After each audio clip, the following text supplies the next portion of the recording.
Ladies and gentlemen, welcome back to the channel. As you know, AMC stock was up over 6% here on the day. Now, here in this video, I want to get into what we can expect for tomorrow. We do have Jerome Powell and the Fed. That is going to be your big catalyst. You're starting to get a kind of reaction to this. This could be really good for AMC stock, and I would expect, maybe I am expecting, you'll find out, AMC stock to go up big time over the next coming days and the next coming week. So we have a lot to get into in a very short amount of time. We're going to give you a broad update on everything that's happened in the markets today, as well as specifically with AMC stock. And I guess more importantly, where we're going from here. Because, I mean, being backwards looking is one thing, but you really want to be forward looking at this point with AMC stock, because the path ahead looks a lot better than the path we just came from. So let's go ahead and get into it, guys. Hit that like button, subscribe to the channel, and source your comments, questions, or concerns down below in the comment section. So it looks like AMC stock was up about 7% here on the day today. Pretty good day overall. I'm not going to complain at all. Like I said in the last video, you're now higher than your January 2021 low, right? That's good. We've been under that the whole time. This low was back when basically everyone thought AMC was going bankrupt. Like, nobody thought the company was going to survive. It ended up surviving, and some would say thriving, given the drawdown in their business, the path to recovery. AMC has done very well managing that. A lot of that has been diluting shareholders, right?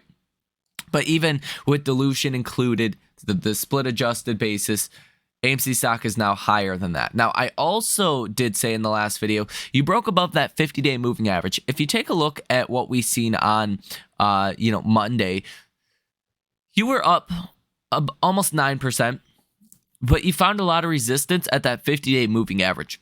It looks like today you basically gapped up above that, and now you're sitting well above your 50-day moving average, or at least really comfortably above that level. This sets you up for upside to almost $25 per share. That's your next major moving average, right? That's the next level you need to be watching for. Typically, when AMC stock breaks above the 50-day moving average, it almost always breaks through to the upside, the 100-day moving average. If you look at this purple line back here, basically every time you break it within the next month or two, you're at least hitting the orange line, if not the 200-day moving average. Now, the 200-day moving average for AMC stock is sitting at about $36 per share. So anywhere from the 20s to the 30s is what I'm expecting AMC stock to do from here. And I mean, there's a couple different ways you could position for this. How I'm positioning for this is obviously just holding stock, but I also want some longer term options. I think the risk reward on those looks pretty dang attractive, but I am not a financial advisor. If you don't know how AMC trades, if you don't know how to trade, if you don't know how much you're willing to buy, you're willing to lose, those are things maybe you want to contact a financial advisor about, because I am not one. I'm not going to sit here and give you guys financial advice or tell you what to do. I'm just saying what I plan to do, and I plan to continue to buy AMC, at the very least hold AMC, and get some leveraged upside positions. At this point in AMC, for me personally, it doesn't make too much sense to be buying the shares right now, although that is the safer way to trade it. I need some of that upside leverage to really make back some of the losses and to, ultimately come out in a much better place on the other side. I think just, taking, for an example, if AMC's $10.64, that means to buy 100 shares, that's going to cost you over $1,000. To buy an option, maybe a $15 call that expires in 2026, let's take a look at what those are priced at. A $12 call for 2026 is $472. A $15 call is $355. It's like a third of the price, just to, get a little bit more of that upside leverage. And I think if AMC stock does run from here, if it goes to the MOASS, it's probably going a lot higher than $15 or $20 per share. My personal opinion, obviously, could be wrong, but that's just the way that I am thinking about trading this as of right now. Even the the $12 call, that puts your break even about $16.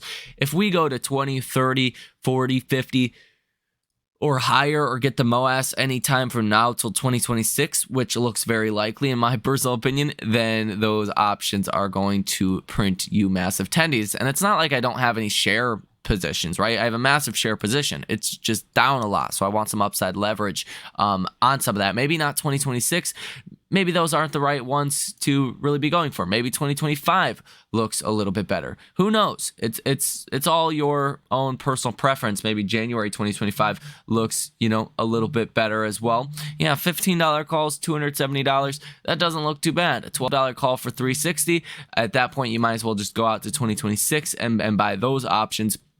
But you get the idea. The upside leverage here, I think, looks pretty dang attractive. But predicting the day by day or week by week of when AMC is, going to move higher or not, that's a very difficult thing to do. That's usually not a good thing to try and do. Now, if you take a look at the option activity here on the day today, looks like you had about 6 orders totaling $911,000 with a positive order value of 47%. As we reported in the last video, there was only 2 options worth about $100,000. So you have seen a couple more come online, and now you're looking at just under $1 million worth of options placed today on AMC stock. If you look at the put to call ratio, that's a 0.70. It's the most bullish I can find out of any other stock really on the markets. I can't find something that is more bullish positioned in the options than AMC stock. And again, like I said in the last video, I think it's because AMC has been improving. AMC is really just oversold. It shouldn't be at these levels to begin with. But I think also the Fed and their meeting tomorrow, might outline a path towards actually getting rate cuts. I've been doing a lot more kind of anecdotal research on this, and it's literally unsustainable to keep rates at these levels when inflation is coming down. If you're looking at anything, basically, if you look at the cost for a mortgage, right? Housing prices are not coming down. There's not enough houses that are being built. That's the simple fact of the matter. House prices are not going to come down, but you literally cannot afford a house at 8% at the average home price of over $400,000. That means you have to make $120,000+ to qualify for that loan, let alone if you have other payments that go for a car or anything else. It's literally unaffordable when the median, salary for a household is $81,000 in the US. I mean, you got to make $50,000, $60,000 more than that to qualify for a house. You can't keep rates this high if prices do not come down. If prices are not going to come down, you have to lower rates. Or let me tell you right now, I'm not trying to be political, but that means a little someone is not going to be reelected. People are not feeling very optimistic about, buying a house or financing anything. It's just not a good position to be in during an election year. So as we get closer to 2024 and that election year, you're probably going to see a lot more pressure on the Fed to start cutting rates because home prices are not going to come down. That's just a simple fact of the matter. There's not enough houses being built. There's less houses being built now than what you had in 1960. And look at the population. It's more than doubled in that time frame. And even more recently with all the immigration to the US, I mean, there's going to be a lot of demand for housing. That's a simple fact of the matter. So don't get too bearish on real estate. You can see some pockets here and there that, do have some weakness, but by and large, I think prices are going to stay stable, if not even go higher over the next coming couple years. So that really is going to put a lot of pressure on the Fed. Now Wednesday is going to be a bigger day for earnings. You have PayPal, Roku, Qualcomm, Supermicro, SolarEdge, Airbnb, Etsy, Mercado Libre, Elf. Thursday after hours, you have Apple. Thursday pre-market, you have Palantir, Shopify, Crocs, Penn National Gaming, and ConocoPhillips. I will say today in after hours, First Solar is going to be a big one. We already know SolarEdge is going to have bad earnings. If First Solar has bad earnings, that is going to be the dagger in the coffin for your solar stock. So if you own Enphase, if you own any of the solar guys, First Solar is the one to be glued to here in after hours. But Thursday, really, Apple is going to be a big catalyst. And like we went over in the last video, Treasury yields are falling today just a little bit, about 1.5% on the 10-year Treasury, about 3% on the 30-year Treasury. And this is having a really good effect on your small cap stocks. Your small cap stocks are up almost 1% today. The rest of your market is up a little bit, even slightly flat. Compared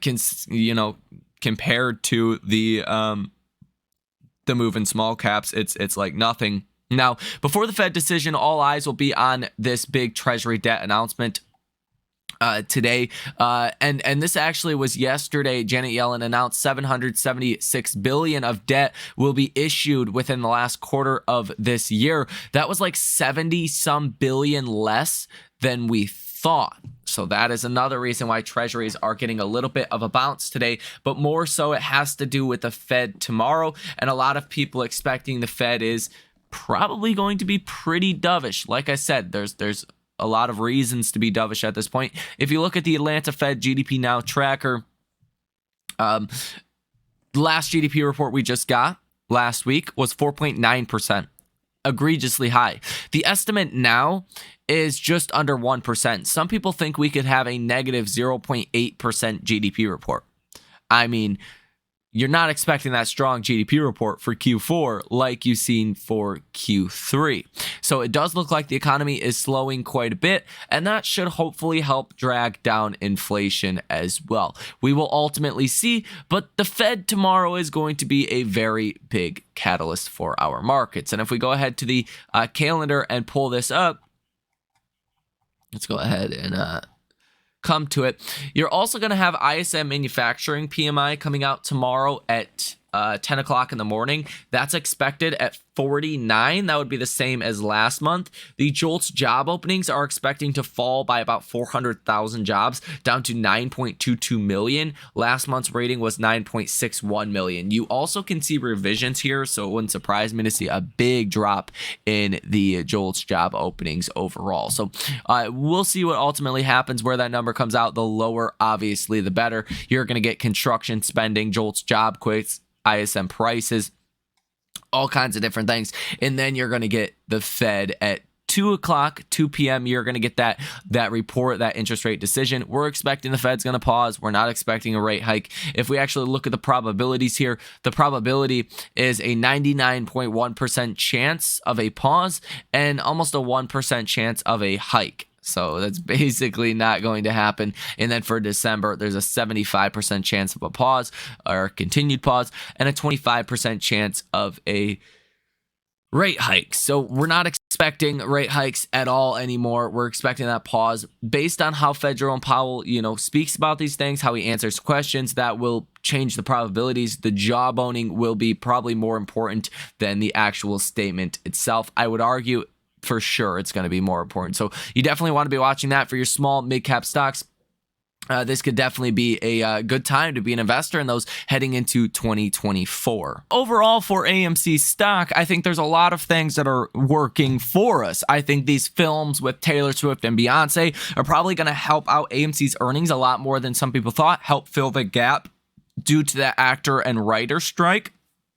And then ultimately get AMC to a better place fundamentally. Now, AMC has been improving this entire time fundamentally. You wouldn't know that if you looked at the charts. You would think AMC is in the dumpster fire. You would think AMC is on the verge of going bankrupt with a couple bad quarters. And I mean, that could happen. It's not too impossible, but AMC has been actually improving basically quarter after quarter after quarter after quarter. It's been getting better every single time. AMC turned a profit within the last 2 quarters. The stock didn't even care. If AMC were to do that this time around, the stock would probably go up 50% or more that day, maybe 100% that day. I think AMC stock is going to rally from here. My personal opinion, I think the MOASS is close.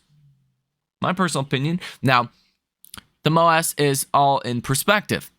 Where's the MOASS to you? Is it $1,000? Is it $200? Is it $100? Is it $50?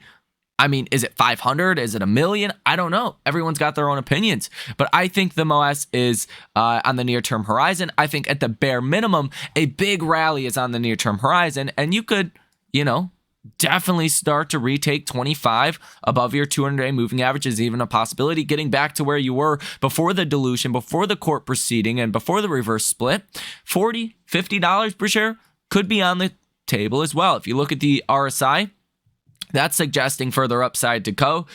You are at 54 with a lot of room to make that upside move. The MACD is negative 0.43 and the signal line is negative 0.81. So when those break out to positive as well, that is going to be really, really good also, guys. So that's kind of what I have for you guys. I don't know exactly when these things are going to take place. I'm not a financial advisor. I am not a financial planner, obviously, but come to your own conclusions. These are my opinions, and I am very bullish. I think just with lower rates to come in 2024, that's, probably something you want to be bullishly positioned for, right? You want to be, long on that, especially in small and mid-cap stocks, especially in something like an AMC that has been improving this entire time, that has really just been underappreciated.